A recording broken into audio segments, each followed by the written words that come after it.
Vamos lá, minha gente, o que vocês acham? Começamos com Simon Bianchini, de repente, e ele já traz informações do Paraguai para a gente debater na sequência por aqui. Olha ali, com vista e tudo, Simon. Bom dia, bem-vindo. Hoje a Conmebol vai me pagar. Ontem me deixou no meio-fio, sentado por horas e horas, não deu acesso ao hotel das equipes que ficam hospedadas aqui em Luque, na região metropolitana. Por isso aproveito essa bela vista que a gente tem aqui na região central, onde a equipe do Grupo RBS, Rádio Gaúcha, e também do GE, do RBS TV, da RBS TV, está hospedada aqui na região central, na mesma rua, só distante cerca de 10 quilômetros até a concentração do Grêmio, onde estive ontem à noite. Mistério em relação ao time, e eu aproveito para mandar um abraço para todos os meus amigos, Kelly, CCD, Vaguinha e até mesmo pro Munari, viu? Ah, que isso! E aí, Saiminho?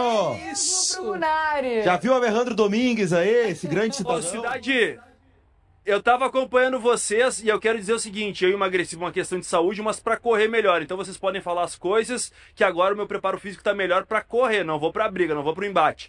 Só que tem um detalhe, tá? Aqui no Paraguai, né, o mascote do Esportivo Luquenho é um porco. E anualmente eles faziam, antigamente, a eleição do maior porco para ser o mascote anual do Esportivo Luquenho, segundo um torcedor nos explicou ontem, logo na chegada aqui ao Paraguai.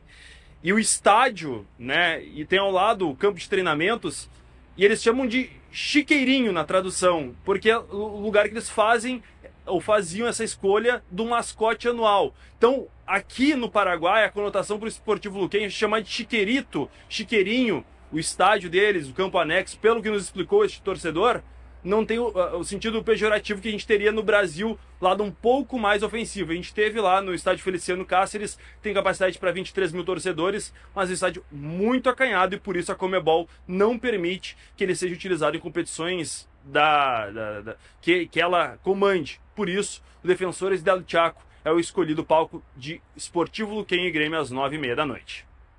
Mostrou aqui a imagem do porquinho, ele é um fofo, o mascote do Chancho. Nem ele, não vi. Pelo amor de Deus. Uau, o Chancho, uau. Eu tô olhando aqui. Tô olhando, uau. Também não vi. Cadê o Chancho? Ah, Mas que figura. Quem tá na nossa... Eu lembro... O uniforme do Pelotas, né? Não lembro. Não, o centroavante. Ai, gente, para com isso. Simon. Não, lembro o porquinho da ali do Borussia. lado, não é o Santander. Não é o Santander aqui do lado dele. O Simon, deixa eu falar com o Simon, nós estamos fazendo conteúdo. Volta o Simon aqui na imagem, Simon, vamos lá. O jogo no Defensor de El Chaco, um estádio tradicional, o maior estádio que se tem aí, onde a seleção manda os jogos. O gramado a gente viu aí nas eliminatórias, muito bom, não tem problema nenhum. Público pro jogo, como é que tu tá vendo aí a ideia de pressão, alguma coisa nesse sentido? A gente sabe que sempre é difícil jogar aí, mas com uma equipe sem expressão, não me parece que seja esse o problema. Talvez tenha até mais torcida do Grêmio, né? Não, esse fato de ter mais torcida do Grêmio não deve acontecer, viu, César? Apesar da capacidade permitida para gremistas, 6.900 lugares exclusivamente para a torcida visitante, o Grêmio deve ter cerca de 1.000 torcedores aproximadamente. O ingresso, e aqui vale um recorte, é muito mais em conta do que no Brasil. Na conversão, R$ 22,00 o setor mais barato. Isso no Brasil, nem mesmo em campeonato estadual, a gente está acostumado a ver a venda para a torcida em geral. O ingresso mais caro para o torcedor do Grêmio, na conversão, cerca de R$ 108,00. Então, está acessível, sim, comparecer à partida, né, principalmente na realidade brasileira, que a gente está acostumado nos nossos estádios. Aqui no Paraguai, o Grêmio tem 4 consulados. Todos estão organizando excursões, principalmente na região da fronteira. A gente está a aproximadamente 300 quilômetros, né, da fronteira com o Brasil. Né? Tem em Assunção também um próprio consulado. Tem muitos brasileiros que residem por aqui ou no entorno.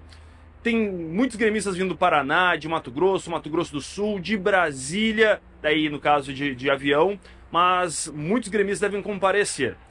Em relação à previsão de público por parte do Esportivo Luquenho, se fala entre algo de 5 a 10 mil torcedores no máximo. A gente sabe que a capacidade do Defensores del Chaco é muito superior a isso, então não vai fazer tanta pressão assim. O momento do clube sabe que vai enfrentar uma equipe forte de tradição do Brasil, tem o Vila Sante, que passou pelo Sportivo Luquenho em 2018. Então é um jogo que o Sportivo Luquenho entende que é um grande desafio, apesar do seu momento muito ruim no Campeonato Nacional. Falasse um pouquinho mais do time do Grêmio, com o retorno aí do Bright White, ele teria condições de começar jogando ou não? É uma coisa assim de repente entrar no segundo tempo, ser uma opção ali, e o Quinteiros deve começar com Arezzo. O que a gente pode esperar desse Grêmio para a estreia na Sula? Tudo indica que o Arezzo deve ser o titular. E primeiro, eu tenho ressaltado isso porque é uma novidade da comissão técnica do Quinteiros, principalmente nos últimos jogos. Ele não tem comunicado com antecedência aos jogadores a escalação. E ontem fiz contato com 2 atletas para verificar se eles começariam entre os titulares. E eles não sabem ainda.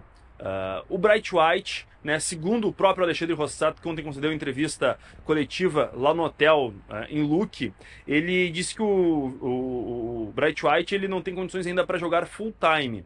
E fora do ar as apurações é que ele teria condições de, no máximo, 45 a 60 minutos. Então a tendência é que o Arezzo seja mantido e o Bright White volte no final de semana. Hoje ele voltou de forma antecipada, né, de lesão. Se projetava que voltaria no final do mês, volta 3, 4 semanas antes, e por isso é muito celebrada pela importância desse jogador tem, mas principalmente para ser mais uma alternativa nessa maratona de jogos que o Grêmio terá pela frente em abril. Peraí, que não existe mágica na medicina.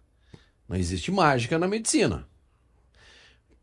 O que a gente debateu aqui no início da semana passada, eu tô ficando louco.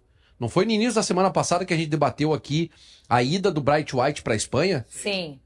E o que foi dito foi, é o início do tratamento, gente, ele tá indo pra lá. Na verdade não é pra começar a recuperação, ele tá indo pra lá pra resolver outras coisas particulares. O Grêmio construiu uma narrativa de que ele vai começar a fazer o tratamento lá e tal. Uma semana depois ele tá pronto pra jogar. Gente, o problema, Vaguinho, aqui é o que eu tenho colocado oficialmente, não tem informação. Esse é que é o grande problema que a gente está vivendo hoje. Qual é a informação oficial, Simon? Não, oficial não tem. Não, grau 2. Grau 2? Não é grau 2. A nota do adutor longo da coxa direita. Não colocou o prazo oficialmente, mas fora do ar falava de 3 a 4 semanas no mínimo de recuperação. E ele tratou com um profissional alemão, o Grêmio acompanhou até mesmo os treinamentos à distância, e em 2 semanas, menos que isso, ele volta a ficar à disposição. E aqui eu quero trazer uma outra informação. No dia 27 de janeiro, o Grêmio comunicou uma lesão de grau 1, ou seja, a mais simples, um jogador que até está fora dos planos, se puder o Grêmio libera para outro clube, que é o Mike, tá? Uma lesão de grau 1. Agora a gente está entrando em abril, e o Mike ainda não voltou a treinar no campo com os demais companheiros. Então tem 2 casos.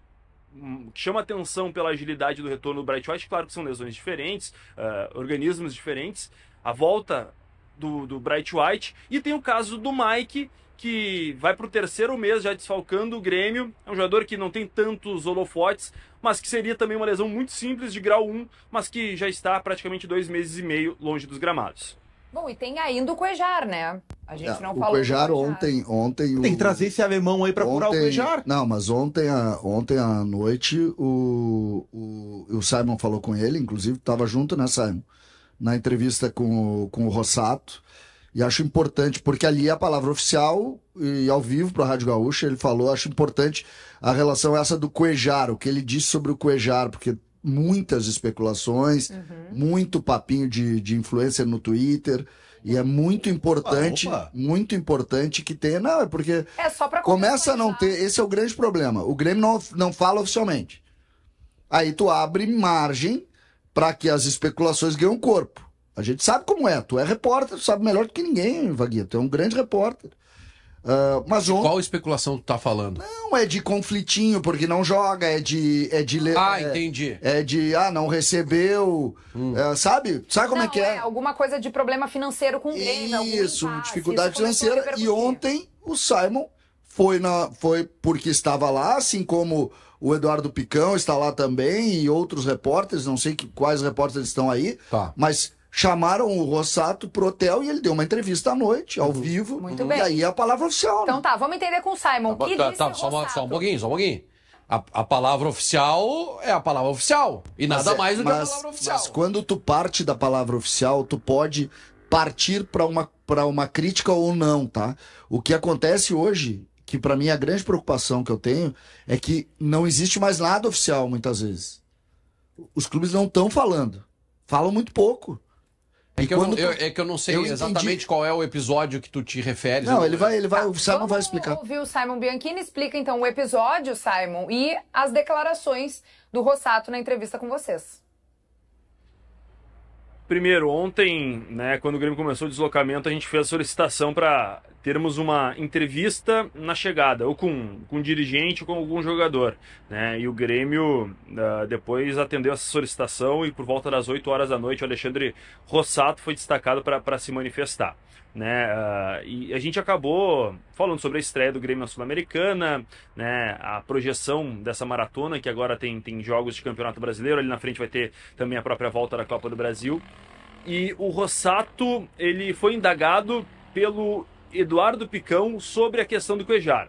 Porque uma das informações que surgiram, né, por alguns colegas, é que, por exemplo, o Cuéllar ele não estaria jogando, além por uma questão física, mas também porque o Grêmio teria alguns atrasos no pagamento de luvas que são diluídas durante o contrato e ele não teria recebido isso.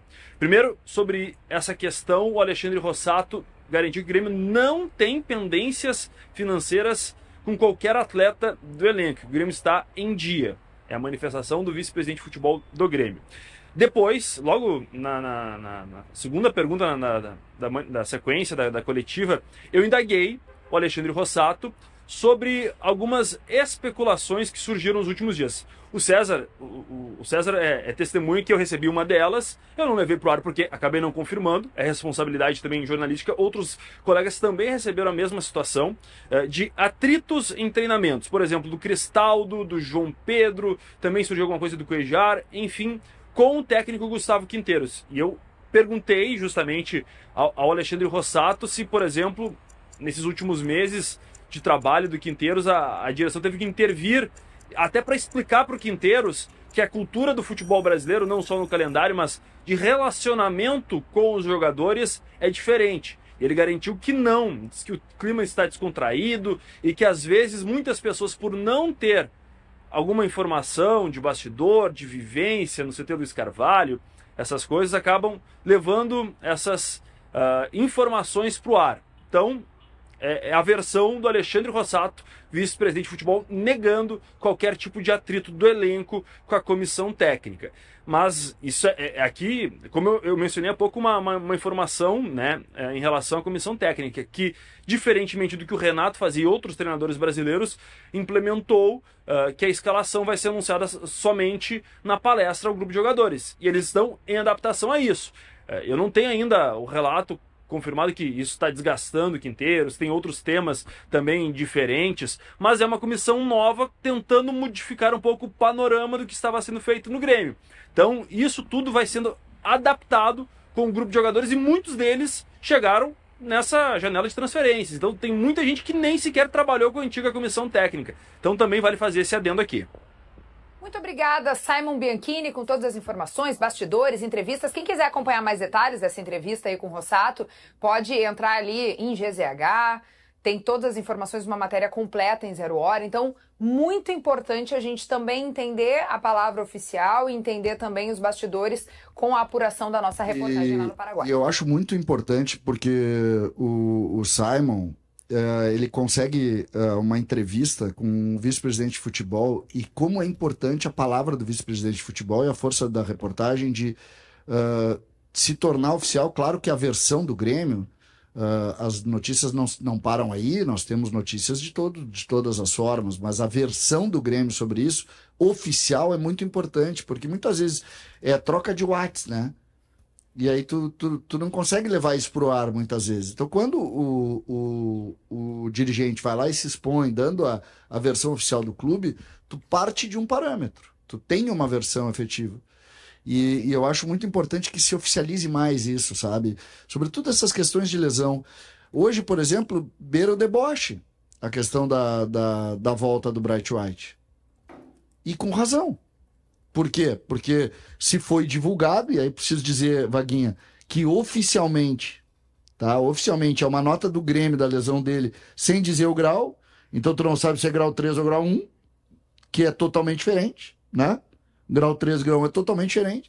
Aí o jogador volta um mês antes, de 2 meses, ou seja, metade do tempo de recuperação. Ganha um negócio de tu até hoje, por exemplo, sabe qual é a especulação? Ele nem estava lesionado.